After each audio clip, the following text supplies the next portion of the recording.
Now, crow. Crow. That's difficult. Well, not on a paddle. I mean, but just attempting it is half the battle. It's a really challenging pose, and on the earth, you know, you have this stable platform, and we can use blocks and props to get you into this pose. But of course, on the board, the entire time, it's like, holy cow, am I going to fall forward? Oh my gosh, what's going to happen? And I always tell people, the worst that happens is you put your face down on the board.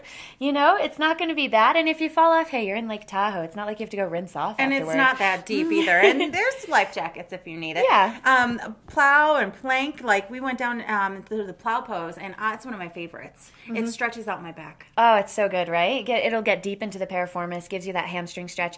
And plow pose on the paddleboard, I usually teach a couple variations depending on the level of the practitioner. So for beginners, usually it's just hips on the board, hands holding onto the board, feet up to the sky. And as we advance the practice, of course, you can flip all the way over, bringing your toes maybe into the water behind you. Oh, and so then I'm advanced. You are an advanced practitioner. Number 10, I heard. For a beginner.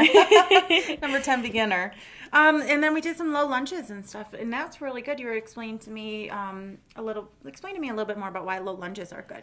Well, so the low lunge is one of those first poses I do in order to see where people really are on the board. And some people are afraid to pick their hands up off the board. Some people can get to their thigh, and they're like, that's as far as I can go. And then, of course, people who are very comfortable reaching their arms to the sky